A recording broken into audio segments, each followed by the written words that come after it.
Amén. ¿Lo tienen todos? Y esta parábola se trata del el hijo pródigo. Y es una palabra, hermanos, que la mayoría de nosotros como adventistas la hemos conocido, la hemos estudiado muchas veces. Y la verdad que a veces leemos la Biblia muy rápido y la podemos pasar, ¿verdad?, por desapercibido algunas cosas. Y a mí me impresiona cada vez que leo la Biblia, hermano, porque cada vez que uno lee la Biblia con un corazón dispuesto, un corazón que quiere escuchar la palabra, siempre encuentra uno algo nuevo. Siempre Dios tiene esas perlas, ¿verdad?, para nosotros. Y es lo que Dios desea de nosotros, que cada vez nos metamos más profundo, en aguas profundas. Y entre más profundo, siempre nosotros vamos a sacar enseñanza de la palabra de Dios. Amén. Y es la palabra de Dios, como dice el Salmo, lámpara a mis pies es tu palabra y lumbrera mi camino. Así que, hermanos, les digo, estudiemos más la palabra de Dios. Y realmente es ahí donde está la salvación. Es ahí donde Dios nos quiere hablar a través de su palabra. Porque a veces no tenemos deseo de leer la palabra o nos aburre. Pero cada vez que la leemos, el Espíritu trabaja en nosotros. Amén. Vamos a comenzar porque el tiempo nos ha ganado.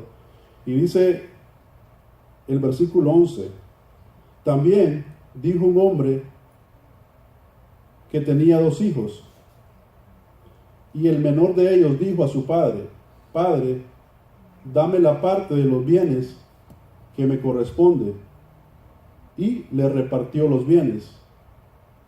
No muchos días después, juntándolo todo, el hijo menor se fue lejos a una provincia apartada, y ahí desperdició sus bienes viviendo perdidamente. Cuando todo lo hubo malgastado, vino una gran hambre en aquella provincia y comenzó a él a pasar necesidad. Y a mí la primera pregunta que me hacía Dios, ¿qué le puedo llevar a la iglesia de West Chase? ¿Qué quieres tú que yo diga? Y al estudiar estos primeros 4 capítulos, me preguntaba yo, ¿realmente el padre tenía la obligación de repartir los bienes en ese momento? ¿Verdad que no?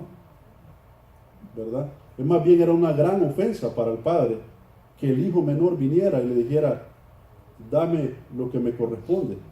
Prácticamente estaba diciendo, no me interesa tu autoridad. ¿Verdad? Amén. Entonces me preguntaba, pero recordemos, ante todo, que esto es una parábola, que ¿quién la contó? Jesús la contó, ¿verdad? Pero de esta parábola nosotros tenemos mucho que aprender, ¿verdad? Y este padre que repartió los bienes, ¿verdad?, representa a Dios, ¿verdad? ¿Y cuál es la primera enseñanza que yo saco de estos versículos? Que Dios nos reparte a nosotros las bendiciones, tanto a buenos como a malos, ¿verdad? Dios no hace excepción de personas, ¿verdad? Entonces esa es la enseñanza que yo digo, Dios es grande en misericordia.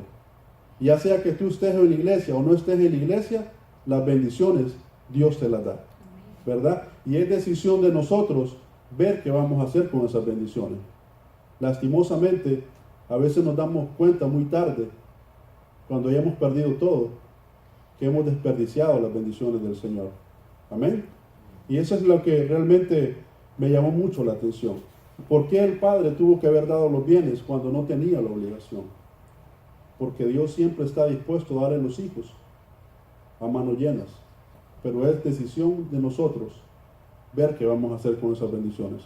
Amén. Vamos a seguir leyendo el 15. Y dice, entonces fue y se arrimó a uno de los ciudadanos de aquella tierra, el cual lo envió a su hacienda para apacentar cerdos. Deseaba llenar sus vientres de las algarrobas que comían los cerdos, pero nadie le daba. El 17 es muy importante, hermano. Y dice, volviendo en sí, dijo, ¿cuántos jornaleros en casa de mi padre tienen abundancia de pan y yo aquí padezco de hambre? Otras versiones dice, yo aquí me estoy muriendo de hambre. Y es triste, hermanos, cuán bajo el pecado nos puede llevar. Porque este joven era un joven que tenía todo. Era un joven que no le faltaba nada en su casa. Tenía en abundancia. Pero el versículo 17 me dice que él volvió en sí. ¿Qué significa eso? Que él estaba fuera de sí, ¿verdad? Él desperdició completamente los bienes de su padre, las bendiciones de su padre. Pero cuando volvió en sí, se dio cuenta que quién era su única compañía. Los cerdos. Y es triste, hermanos. Porque para un judío en esos tiempos era algo denigrante. Era algo caer en lo más bajo. Pero a veces, hermanos, es necesario tocar fondo para poder nosotros reaccionar y decir: Dios, ¿qué he hecho con mi vida? Tenía todo al lado de mi padre. Pero me impresiona ver, hermanos, que a pesar que él cayó fondo, el Espíritu lo tocó. Porque hay veces muchos de nosotros caemos fondo, pero el orgullo no nos deja actuar. El orgullo nos tiene ahí y no podemos decir: hey, no, caí fondo, pero me levantaré. ¿Y qué fue lo que dijo él? Sigamos leyendo los siguientes versículos. ¿Qué dice el 18? Me levantaré, iré a mi padre y le diré: Padre, he pecado contra el cielo y contra ti. Ya no soy digno de ser llamado tu hijo. Hazme como uno de tus jornaleros. Entonces se levantó y fue a su padre. Cuando aún estaba lejos, lo vio su padre y fue movido ¿a qué? A misericordia. Y esa es la gran misericordia que Dios nos tiene a cada uno de nosotros. Porque la palabra de Dios dice que todos nosotros nos descarriamos. ¿Y quién llevó las cargas? Cristo. Y por su llaga nosotros fuimos curados, sanados. Amén. Y dice el 21. El hijo le dijo: Padre, he pecado contra el cielo y contra ti, y ya no soy digno de ser llamado tu hijo. Pero el padre dijo a sus siervos: sacar el mejor vestido y vestirle, y poned un anillo en su dedo y calzado en sus pies. Traed el becerro gordo y matadlo, y comamos y hagamos ¿qué? Fiesta. Ahí viene el 24, muy importante. Porque mi hijo, ¿cómo estaba ese hijo? Muerto. ¿Y qué pasó? Y ha revivido. Se había perdido y es hallado. Y comenzaron a regocijarse. Es muy triste, hermano, pero la verdad, entre más estemos alejados de Dios, prácticamente la Biblia nos considera que estamos perdidos, estamos muertos espiritualmente. Y me llamó mucho la atención porque digo, realmente estaba muerto el hijo. Porque la palabra de Dios lo dice. Este hijo que estaba muerto revivió. ¿Por qué revivió? Porque regresó a los pies de su padre, regresó a casa. Y buscando en la Biblia en qué realmente estaba muerto el hijo. Vamos a ir a Efesios 2, del 1 al 5, y podemos ver a qué se refiere la Biblia cuando habla de que estamos muertos, aunque estemos vivos. ¿Lo tienen, hermanos? Efesios 2. Efesios 2. Y vamos a leer el 2, 1 al 5. Efesios 2. Y dice: Él nos dio a vosotros cuando estabais muertos, ¿en qué, hermanos? En vuestros delitos y pecados, en los cuales anduvisteis en otro tiempo, siguiendo la corriente de este mundo, conforme al príncipe de la potestad del aire, el espíritu que ahora opera en los hijos de la desobediencia. Entre ellos también, todos nosotros en otro tiempo, andábamos en los deseos de nuestra carne, haciendo la voluntad de la carne y los pensamientos, y éramos por naturaleza hijos de la ira, lo mismo que los demás. Pero Dios, que es rico en qué, hermanos, en misericordia, por su gran amor con que nos amó, aun estando nosotros muertos en pecados, nos dio vida juntamente con ¿quién? Con Cristo Jesús. Amén. ¿A dónde está la vida de nosotros? En Cristo. ¿Qué fue lo que Él dijo? Yo soy el camino, la verdad y la vida. Amén. Así que si nosotros queremos estar vivos, realmente solo podemos estar vivos al lado de Cristo Jesús. Entre más nos alejemos de Cristo, ¿verdad? Podemos tener todo, pero la palabra a mí me dice que entre más lejos estemos de Cristo, estamos entrando en un camino de muerte. Y lo peor que es una muerte lenta, se llama morir muriendo, poco a poco, hasta que caes como el menor de los hijos, ¿verdad? Gracias a Dios, porque esa puede ser mi historia, puede ser la tuya, puede ser mi historia. Pero si estamos en este lugar es porque Dios tuvo misericordia de nosotros. Amén. Porque Dios dijo, no, yo conozco a mi hijo Rosy, yo conozco a mi hijo Mario. Y Dios nos tocó. Fue el Espíritu Santo que con gemidos nos llamó. Amén. Y aquí estamos para glorificar el nombre de Jesús. Amén. Vamos a seguir leyendo Lucas 15. Porque hay un punto importante que quiero tocar ahí, hermanos.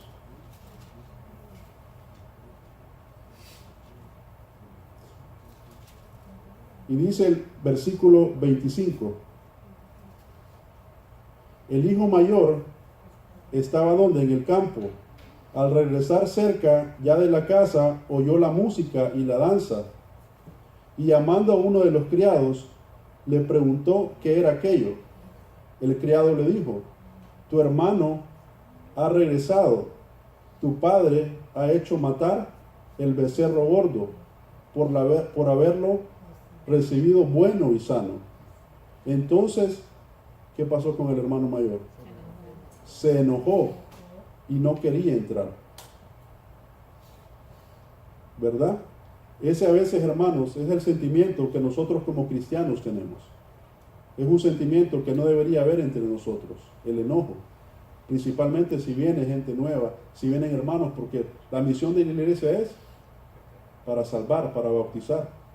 Pero a veces entre hermanos que ya llevamos años en la iglesia, existen sentimientos que bloquean las bendiciones.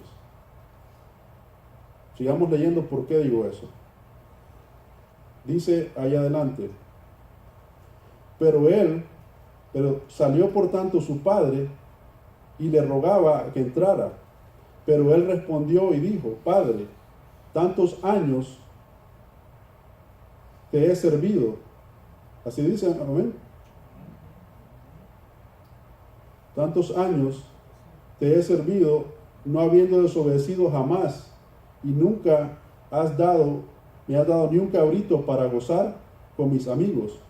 Pero cuando vino este hijo tuyo, que ha consumido todos tus bienes con rameras, has hecho matar el becerro gordo.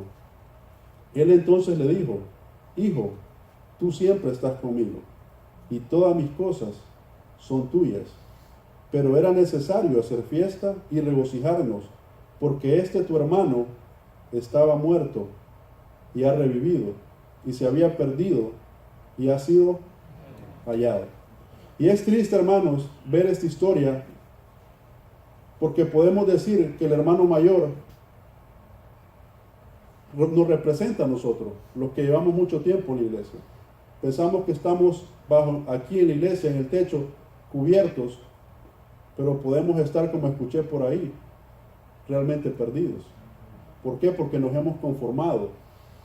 No hacemos realmente, el motivo que nos mueve a venir a la iglesia no es el amor, ¿verdad? Y si no es el amor lo que te mueve a venir a la iglesia, a servir a Dios, entonces realmente estamos perdidos.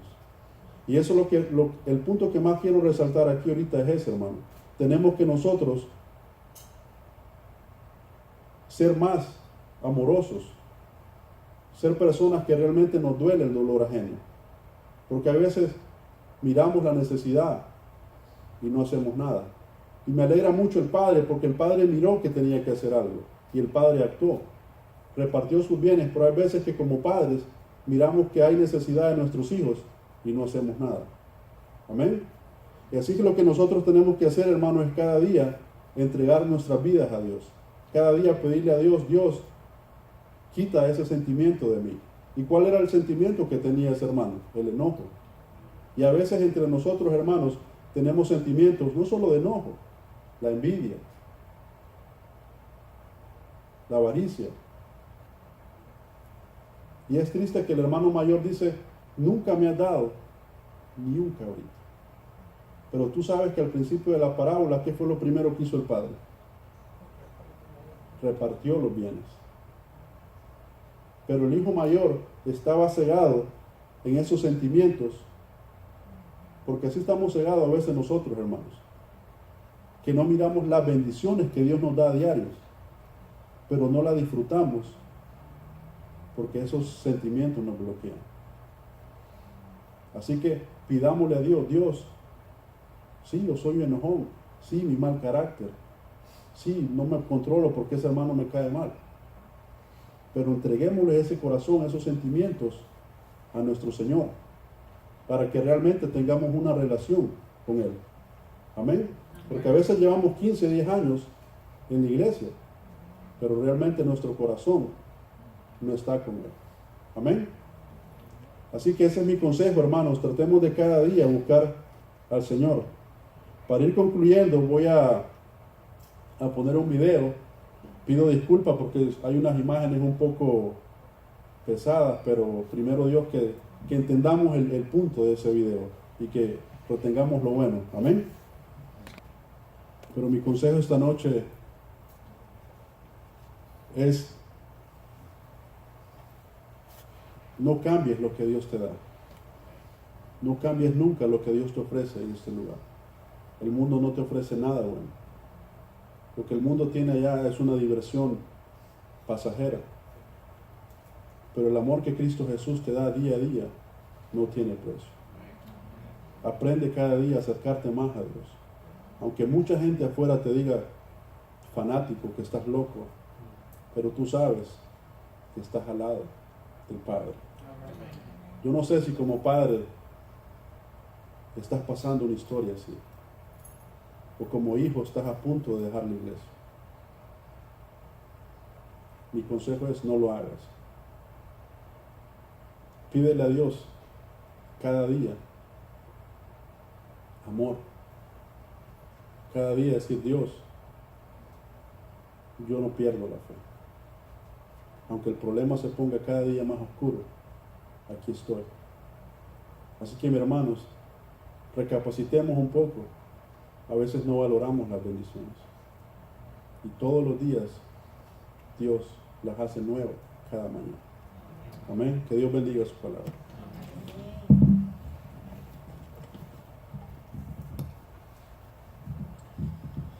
Muy bien, muchas gracias a nuestro hermano. Lindo mensaje, ¿verdad? Yo creo que tenemos que ponernos a pensar en todo esto. Yo creo que en esta ocasión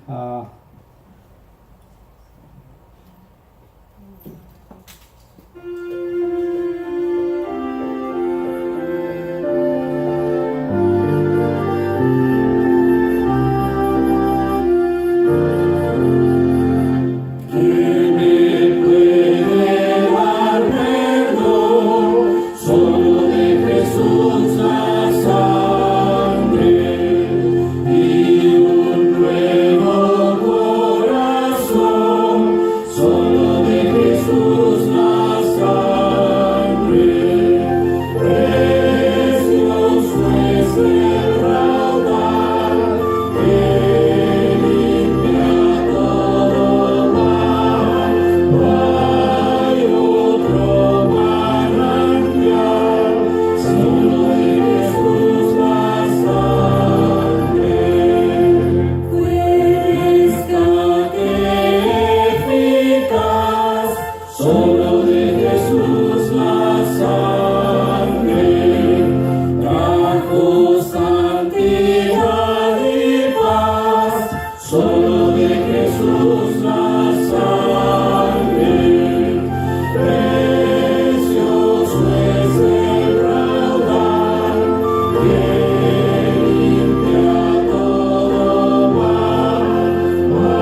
Todopoderoso, gracias te damos, Señor, porque has sido maravilloso con nosotros en esta noche. Gracias, Padre, porque tú nos das tus bendiciones. Así que pedimos, Señor, que por favor nos ayudes a apreciarlas y a valorarlas cada día, Señor. Permite ahora, Padre, que vamos a nuestros hogares, que podamos ir con bien y que cada día, Señor, glorifiquemos tu santo nombre, Señor. En el dulce nombre de Jesús oramos. Amén.